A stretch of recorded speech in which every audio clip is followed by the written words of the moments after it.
첫 번째 경기 나폴리 대 볼로냐 분석 시작해보겠습니다. 끔찍한 1라운드를 보냈다. 점유를 잡고 베로나를 몰아치는 모습을 보여주었는데 오시멘이 선발에서 제외되었다고 해도 한 골도 넣지 못하고 3골을 허용하는 모습. 콘테 감독의 문제인 낮은 라인을 돌파하는 능력이 부족한 것이 결국 발목을 잡았다. 특히 볼로냐의 중원 단단함은 올 시즌에도 이어질 가능성이 높아 나폴리가 이런 국면에서 크로스만 주구장창 시도하는 단조로움으로 이어질 가능성은 꽤 높은 상황이라고 할 수 있을 것이다. 볼로냐의 중앙 전개 능력은 살아있었다. 이탈리아노 감독도 피오렌티나 시절에 상당히 중원 뎁스를 신경 쓰는 편이었고 지난 경기 기대 득점도 3골이 넘었다. 다만 지르크지의 공백으로 인해서 PK 한 골을 제외하면 추가적인 득점은 없었고 박스 안에서도 PK 허용과 코너킥 실점 등 불안한 구석을 보여준 수비는 고쳐야 할 대목이라고 할 수 있을 것이다. 승부를 기대해보고 있다. 일단 중앙에서 볼로냐의 힘이 살아있는 상태. 이를 나폴리가 제대로 공략하지 못하는 상황에서는 측면 크로스로만 단순하게 공격을 하는 상황에 직면할 가능성이 높다.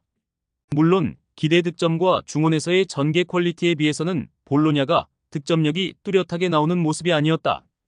두 번째 경기 AS 로마 대 엠폴리 분석 시작해보겠습니다. 로마의 장점이 칼리아리전에서는 나오지 못했다.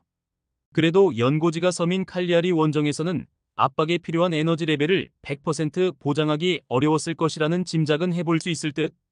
특히 로마는 홈에서 피지컬적인 압박과 미드필더 역량을 극대화하는 전술로 상당히 경기력을 개선했다.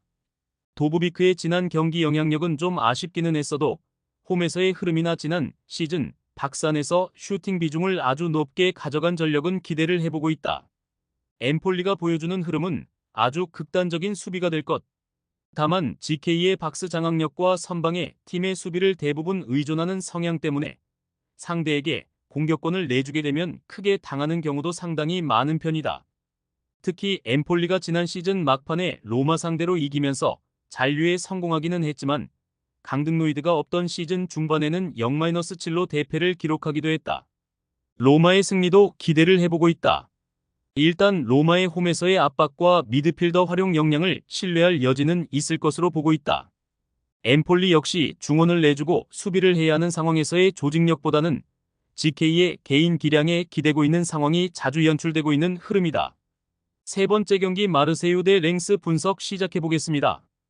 지난 경기에서의 성과는 상당히 훌륭했다.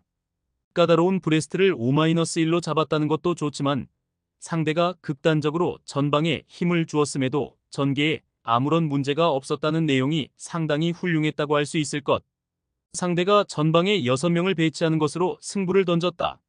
하지만 중원에서 호이비에르가 팀 내에서 가장 많은 패스를 성공시켜서 빌드업에서의 문제를 거의 드러내지 않았다. 지난 경기 그린우드나 Y 같은 12선 자원들이 모두 공격 포인트를 기록한 만큼 압박 대응 능력이 상당히 좋아졌다고 할 수 있을 것.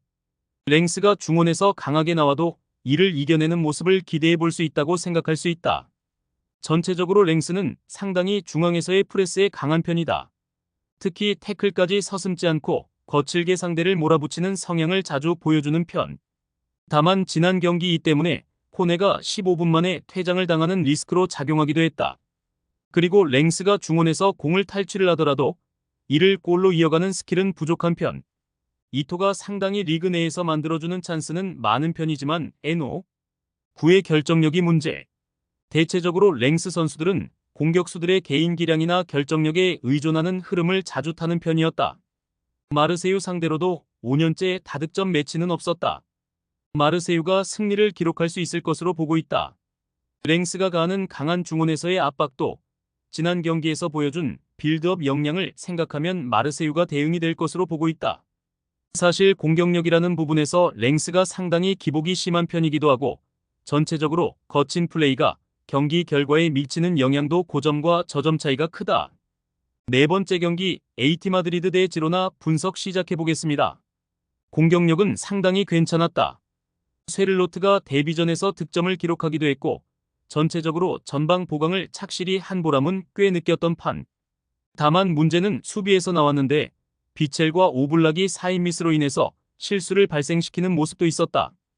특히 주력 선수들이 모두 유로와 올림픽에 나서면서 프리시즌에서 손발을 맞추어 볼 기회가 없었다는 것이 조직력에 미친 영향이 큰 듯. 올 시즌에도 공격적인 흐름을 꾸준히 이어가려는 모습이다. 다만 지난 경기에서도 선발로 나선 3명의 공격수들이 모두 공격 포인트를 기록하지 못하는 등 지난 시즌의 화력을 보여주기에는 상당히 퍼포먼스가 아쉬웠던 모습이었다. 사실 도부비크와 사비뉴가 모두 팀을 떠난 상황에서 대체자들이 확실한 모습을 일찍부터 보여주기는 어려웠을 가능성이 높았던 것은 맞다. 아틀레티코 승리를 기대 중이다. 일단 아틀레티코의 전방은 상황이 좋은 반면 지로나는 사비뉴와 도부비크의 역량을 확실하게 메워줄 선수가 아직은 부족한 느낌이다. 물론 현재 아틀레티코의 조직력 부분에서는 시간이 더 필요할 여지가 있어 실점 위험성은 꽤 높게 생각되는 것이 사실이다. 최종 조합은 영상 아래 고정 댓글로 말 걸어주시면 오늘 정보방에서 무료로 공유해드립니다. 제발 손해보면서 토토하지 말고 다같이 웃으면서 즐겁게 베팅합시다. 함께 하실 분들은 부담 갖지 마시고 편하게 말 걸어주세요.